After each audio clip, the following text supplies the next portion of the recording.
Capítulo 4. A vanguarda do bem. Ao acordar, Felipe lembra de tudo e se emociona. Seria verdade? Estaria ele engajado em um trabalho de implantação do bem na Terra? Ele ajudaria na transformação da humanidade? Sua mente fervilhava com essas questões. Senta-se, faz uma oração pedindo ajuda. Abre o Evangelho segundo o Espiritismo, capítulo 20, item Missão dos Espíritas. Felipe empolga-se ao ler esta bela mensagem de Erasto, um discípulo de Paulo. São 10 horas, domingo. Decide ir à praia com alguns amigos. Diverte-se, mas está um pouco desligado, pensativo. Como vai ser bom ter amigos que possam compartilhar suas experiências mediúnicas e que entendam quanta coisa importante está acontecendo no mundo. Volta para casa com os pais de Lara, que foram para a praia com eles e outros amigos do colégio. À tarde, Felipe vai conhecer melhor a página do Grupo Marcos. Para sua alegria, encontra uma mensagem de Ivan falando sobre o Grupo Marcos. Lê também uma mensagem de Eurípides, que já conhecia, mas que adquire um significado mais profundo. Nessa mensagem, um amigo espiritual fala sobre o reencarne de espíritos muito elevados no mundo que irão transformar a Terra e a obrigação dos espíritas em renovar seus métodos de ensino nos centros espíritas. Pensa por um instante, e se tudo for apenas imaginação? Resolve utilizar os critérios de Kardec. Abre em seu computador o livro dos médiuns e procura algo que lhe ajude a melhor analisar a mensagem de Eurípides Barçanufo. Estuda no capítulo 24 o item Como distinguir os espíritos bons e maus. Kardec fala a linguagem, quer dizer, a maneira de um espírito bom e de um espírito mau se expressar. Fala sobre o conteúdo dos ensinos dos espíritos elevados que estão sempre preocupados com a educação espiritual das pessoas. Uma orientação de São Luís, o anjo guardião da Sociedade Parisiense de Estudos Espíritas, chama a atenção de Felipe. Por maior que seja a legítima confiança que inspira os espíritos que presidem aos vossos trabalhos, há uma recomendação que nunca será por demais repetida e que deveis tê-la sempre presente em vossa mente. Quando vos entregardes aos vossos estudos, pesai e amadurecei. Submetei ao controle da mais severa razão a totalidade das comunicações que receberdes. Não hesiteis, desde que uma resposta vos pareça duvidosa ou obscura, de demandar os esclarecimentos necessários para fixá-la. Felipe se convence que nenhum espírito superior fica com raiva quando suas comunicações são avaliadas com rigoroso critério. Por isso, decide prosseguir em sua investigação. Quer saber se, de fato, vive um período histórico excepcional em que muitos espíritos elevados estão reencarnados para transformar a humanidade. Decide pesquisar em outras obras da codificação. Não tem dúvida que a comunicação de Eurípides Barçanufo tem uma linguagem séria e elevada. Mas como afirmar essa informação específica, encontra na última obra básica publicada por Kardec, a Gênese, a chave para resolver o enigma, em seu último capítulo, em que o codificador fala de a nova geração, que são os espíritos de que fala Eurípides em sua mensagem. A Terra se renovará por meio do reencarne de milhares de espíritos evoluídos e todos devem colaborar com eles. Basta apenas mais uma questão para termos certeza de que a nova geração está encarnada, a multiplicidade das mensagens. Ensina Kardec que, quando uma nova revelação for dada à humanidade, muitos médiuns receberão mensagens confirmando. Felipe resolve pesquisar e, para sua alegria, encontra várias mensagens de diversos médiuns sérios, de diferentes estados do Brasil, sobre a nova geração. Entre elas, lhe chama a atenção uma mensagem de Leon Denis, no site do Grupo Marcos. Emociona-se com a leitura. Sim, estamos vivendo um período grandioso da história da humanidade, Felipe compreende. Ao dormir, Felipe encontra Ivan e pai Joaquim. Pela primeira vez desde que iniciou suas experiências mediúnicas, Felipe sente como é importante sua dedicação ao bem. Olha pai Joaquim e pergunta: é verdade tudo o que descobri sobre a nova geração? Segundo os critérios de Kardec, sim, mas você já sabe disso. Por que me pergunta? Responde um amigo espiritual. Não sei. Na verdade é tudo tão grandioso, tão emocionante, que às vezes duvido, responde Felipe. Entenda, meu filho, aceitar o amor de Deus às vezes é difícil, mas o bom senso nos diz que o Pai nunca deixa órfãos seus filhos. A hora chegou em que a miséria material, a solidão, o abandono dos mais fracos e o abuso da natureza devem cessar. Deus nunca emprega a violência para educar os filhos que ama. Envia neste momento espíritos valorosos que irão, pelo exemplo e pelas realizações científicas e sociais, mostrar o caminho da sabedoria. Todos que quiserem, apesar dos erros já cometidos, poderão aprender com eles e, no futuro, viverem em uma sociedade muito superior à atual, explica o amigo. Que emocionante, exclama Felipe. Mas a cada um segundo a sua obra, comenta pai Joaquim, e Felipe entende que, além da empolgação saudável, deve doar algo de seu. Quero trabalhar mais, vou dedicar a maior parte da minha vida à tarefa da educação espiritual, fala Felipe. Sim, concorda pai Joaquim sem nenhum espanto. Isso está em sua programação reencarnatória. Minha programação? Espanta-se Felipe. Sim, você não acha que reencarnou como bicho, acha, meu filho? Ivan sorri alegremente ao ouvir a afirmação espontânea de pai Joaquim ante o espanto de Felipe, que ainda não tinha se dado conta que tem uma programação espiritual a cumprir. Lembre-se do trecho da mensagem de Eurípides que diz que os novos reencarnantes devem conhecer suas missões na Terra, continua pai Joaquim. Sim, mas eu não sou um espírito superior que vem reformar o mundo, fala Felipe. Não é espírito superior, mas deve ser espírito trabalhador, comenta mais uma vez pai Joaquim, com bom humor e continua. Vamos mostrar como, trabalhando em conjunto, podemos ajudar os reencarnados a lembrar de suas programações espirituais. Que tal começarmos com você? Comigo? Indaga Felipe. Por que não? Você está com medo? Indaga pai Joaquim. Na verdade, estou. Ótimo. Assim também ensinamos você como lidar com o medo, concluiu sorrindo pai Joaquim. Ele realmente está bem-humorado, pensa Ivan e em seguida fala. Você quer conhecer nosso centro de planejamento reencarnatório? Pai Joaquim olha Felipe, aguardando uma resposta. Sim. Partem felizes. Chegam a uma construção próxima ao Colégio Allan Kardec. Parece um moderno laboratório. A construção faz parte de um projeto amplo e integrado dirigido por Eurípides. Como você lerá no livro Meu Amigo Eurípides Barçanufo, uma característica de nosso diretor é a integração entre educação, saúde e espiritualidade. Obviamente, incluindo uma intensa vivência mediúnica, explica Ivan. Entram em uma sala de arquivos eletrônicos. Toda a sala é feita de um material transparente, como de um vidro suavemente esverdeado. Ivan localiza o arquivo que contém os dados do planejamento de Felipe. Observa as características centrais de seu planejamento para que possamos discutir.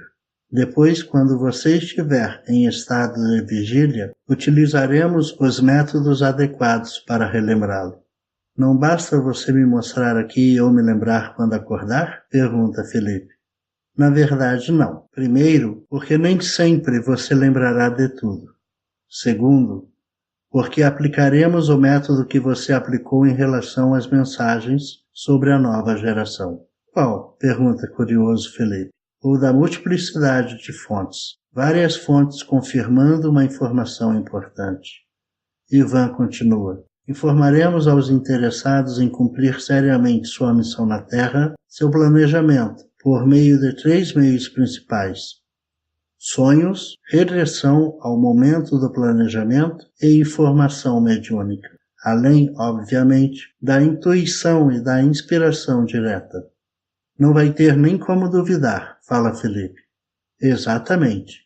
Queremos dar todas as condições ao de boa vontade para cumprirem o compromisso que assumiram antes do reencarne.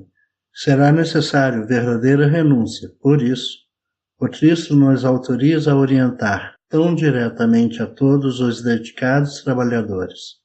Vamos começar. Pede Felipe, está curiosíssimo para saber onde se meteu. Não vamos estudar o seu passado agora, mas é importante você saber que toda programação espiritual considera o passado de cada um de nós, nossos erros e acertos. Além disso, nunca planejamos tarefas impossíveis de serem cumpridas. Como ensina Jesus, Deus não põe um fardo pesado em ombros fracos. Qual a minha primeira tarefa? Quer dizer, qual a minha principal tarefa que tenho no mundo? Pergunta Felipe. Vejamos, diz Ivan, e toca em um aparelho que projeta um diagrama em 3 dimensões que sintetiza a programação de Felipe. Espiritualização e auto-espiritualização por meio da renúncia e da mediunidade. O que isso quer dizer? Pergunta Felipe ao ler esta frase no centro do desenho. Trabalho, explica Ivan e continua. Trabalho de educação vinculado à mediunidade e ao autoconhecimento. Deverei então fazer psicologia? Pergunta Felipe. Não necessariamente. Esta decisão não é essencial à sua programação. Se por um lado o concurso acadêmico de psicologia pode ajudar, por outro, pode estimular muitos medos e preconceitos. Certamente, você deverá fazer um curso universitário, mas poderá escolher outra área, como, por exemplo, direito ou áreas afins. Não se iluda, diploma não traz autoconhecimento. Sua missão tem como tema central espiritualização por meio do autoconhecimento auxiliado pela mediunidade e, como consequência, auxílio ao movimento espírita para mudar seus padrões, explica Ivan. Felipe está impressionado. Tudo é ao mesmo tempo simples e desafiador. Filho, fala pai Joaquim que acompanha tudo em silêncio. Você precisa se preparar para vencer muitos preconceitos sociais. É preciso mostrar de forma amigável aos irmãos espíritas que não devemos temer nem a mediunidade nem o autoconhecimento de nossos compromissos espirituais. Para isso, além da preparação intelectual, você precisará preparar o coração. Alguns espíritas estão muito bem preparados intelectualmente, mas o que mais temem é ser criticados, por isso se acomodam e não ajudam os menos esclarecidos. Veja os principais obstáculos que você deve enfrentar. Ao dizer isso, o espírito amigo aponta para uma das dimensões do diagrama que se expande e torna visível as dificuldades a serem enfrentadas. Preconceito, acomodação, ameaças veladas e insinuações de loucura pelos dirigentes espíritas. Como se não percebe o olhar de susto de Felipe, pai Joaquim continua. Você deverá ser capaz de discernir as críticas construtivas das armadilhas desestimuladoras dos espíritas equivocados. Toca mais uma vez no diagrama que desvela uma camada abaixo desses desafios que mostra os sentimentos que devem ser educados para vencer esses desafios, medo e vaidade. O bem não dispensa planejamento inteligente. Sabemos seus principais desafios, suas fraquezas emocionais e como fortalecê-lo para ter uma encarnação vitoriosa. Assim é com você e com milhares de outros espíritos. O que falta é apenas o desejo sincero de evoluir. Deus é sempre misericordioso, conclui Pai Joaquim. Felipe contempla Pai Joaquim, um ex-escravo que traz em sua bagagem espiritual uma sabedoria imortal que data muito antes da era cristã. Nunca pensei que tudo fosse tão bem organizado, que tivesse um planejamento que considera meus desafios, minhas virtudes e minhas fraquezas, além de analisar os tipos de ameaças e pessoas que eu terei de conviver, fala Felipe. Assim acontece com a maioria dos espíritas, mesmo os dirigentes espíritas. Fala-se sempre em planejamento reencarnatório, mas poucos entendem a profundidade desses planejamentos e a importância de conhecê-los detalhadamente. A maioria dos doutores em espiritismo desconhecem o próprio planejamento. Curiosamente, muitos falam de reencarnação e do planejamento, mas são contra conhecê-los. São os velhos sacerdotes que se acostumaram comodamente a dizer: isto está nos mistérios, ao invés de investigarem. Certamente, existem coisas que os encarnados não têm condições de saber, como entender detalhadamente a origem do universo ou a essência do Criador. Mas conhecer a própria programação reencarnatória é elementar, explica Ivan. Mas por que eles agem assim? Pergunta Felipe. Por medo, meu filho, diz Pai Joaquim. Medo de quê? Indaga Felipe.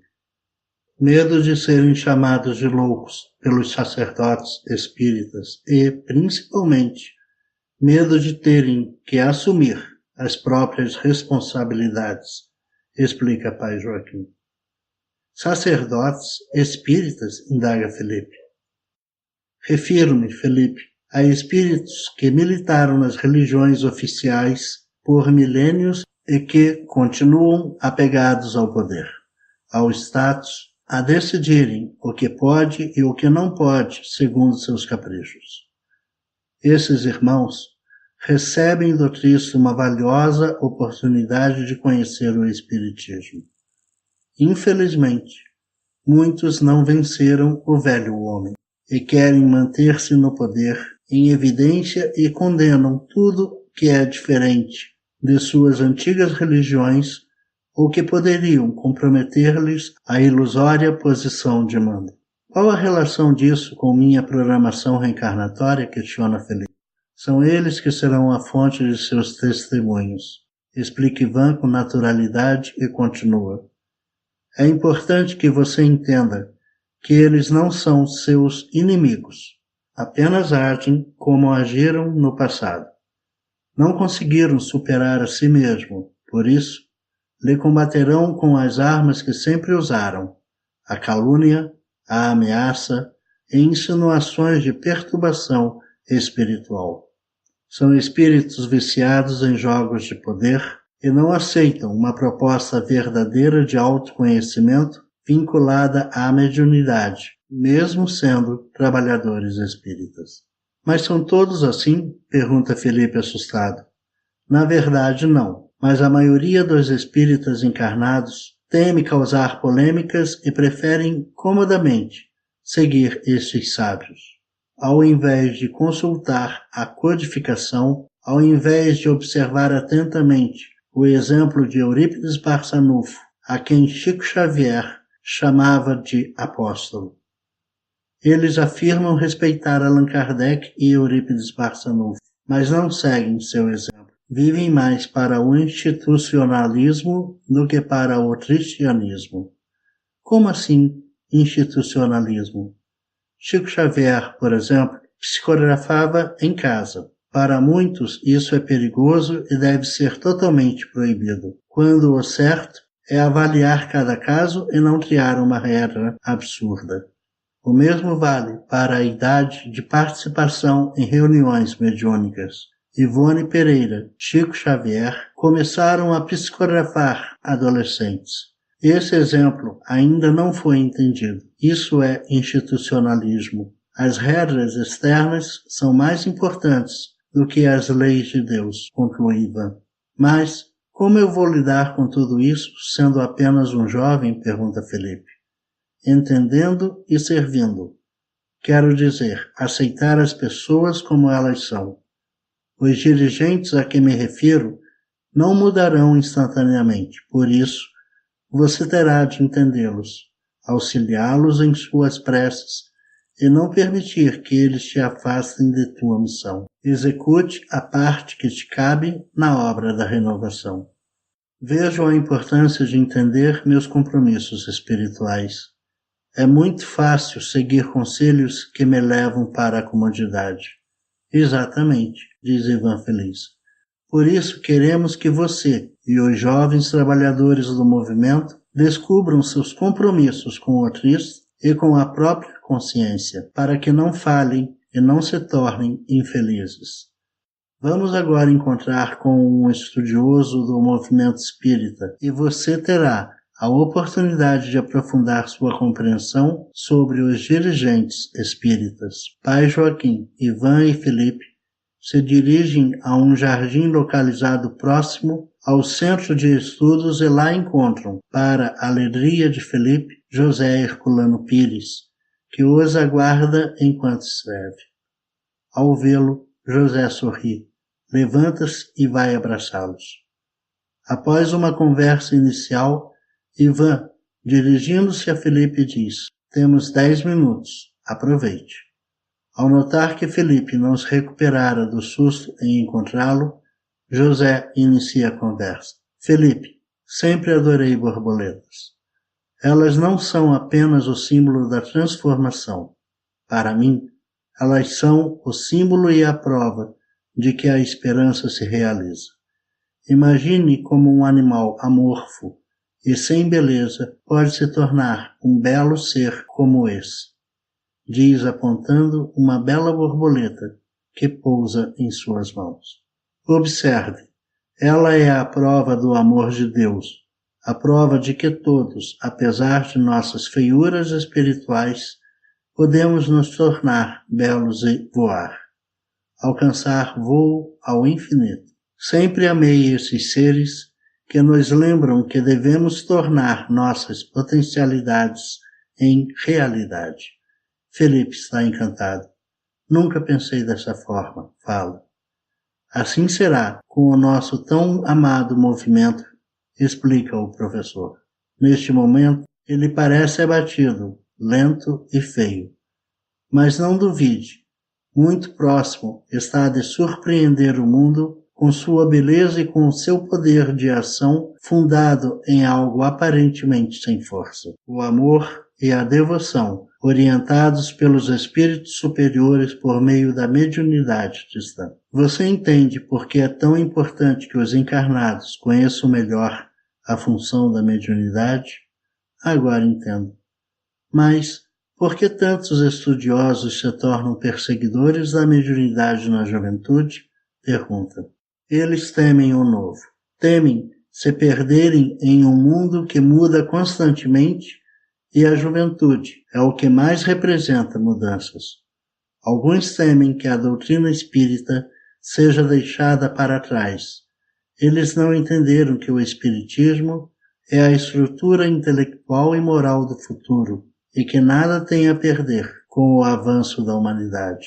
Todos os avanços científicos e sociais irão demonstrar o valor do espiritismo e nunca diminuí-lo.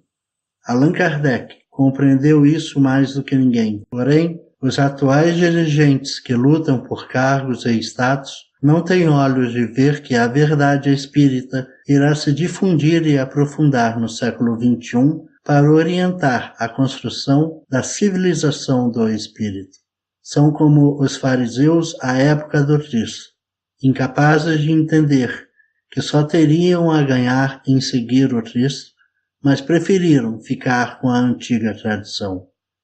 No caso do movimento espírita é mais grave, pois os mesmos que combatem a educação mediúnica dos jovens, a estruturação de estudos mais dinâmicos e vivenciais, afirmam-se espíritas e dizem estar defendendo o espiritismo com suas posições ultrapassadas que nunca foram espíritas. Mas como posso eu lidar com eles? Indaga Felipe. É fácil. Se você estudar Kardec, a cada opinião ou ideia que ele apresentarem, indague. Onde está a base disso na codificação? Se você não conseguir encontrar, indague a um amigo, que pode ser, inclusive, um amigo do Grupo Marcos, conclui sorrindo. Mas você também participa desse grupo? Como poderia não apoiar uma iniciativa que tem por meta a real valorização da codificação? É importante você entender. O Grupo Marcos não é um grupo guru. Não. Não peça simplesmente uma resposta. Questione sempre onde encontrar na codificação e na revista espírita a resposta que você precisa. Você entendeu? Sim, entendi. Não vou simplesmente aceitar uma opinião. Exatamente. Esse hábito dos atuais espíritas em se orientar pelas opiniões dos famosos é algo negativo. Principalmente quando se confunde fama com conhecimento doutrinário. Infelizmente, muito palestrante modelo é mais modelo do que espírita, conclui sorrindo. Mas é errado pedir uma opinião? Não, claro que não. Mas você não deve se tornar um pedinte de orientação. Quando você indaga por uma fonte de estudo, você se torna um companheiro de aprendizado. Ao invés de adoração vazia, teremos companheiros de aprendizado. Esse é o paradigma da educação que defendemos. O Ivan, com a ajuda da imensa equipe espiritual, desenvolveu um excelente método de ensino espírita que auxiliará muito ao movimento compreender o que é educação intelecto-moral.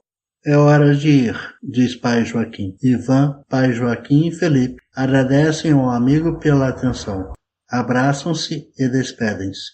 Os olhos de Felipe brilham de alegria pelo encontro. Andam pelas ruas da cidade de Felipe. É madrugada. Tudo está calmo. Ivan comenta, há 100 anos, ninguém acreditaria em tudo que hoje é um fato do dia a dia. Meios de transporte, formas de comunicação virtual, técnicas médicas. Em 50 anos, as experiências mediúnicas estarão estabelecidas e muitos dirão a mesma coisa. A grande diferença é que a mediunidade atuará como canal espiritualizador do ser encarnado e isso irá alterar a política, os costumes, as famílias. Uma nova sociedade surgirá, mais dinâmica, mais alegre, mais criativa. É o surgimento da sociedade cristã em seu sentido pleno. É a obra do Cristo, tornando-se realidade no mundo terreno de forma definitiva. Felipe acorda ainda ouvindo as últimas palavras de Ivan. Uma sociedade mais dinâmica, alegre, criativa, cristã. É terça-feira. Felipe começa a entender que todos os dias são valiosas oportunidades de aprendizado espiritual. Trabalhadores do Senhor, Espírito da Verdade. Chegastes no tempo em que se cumprirão as profecias referentes à transformação da humanidade.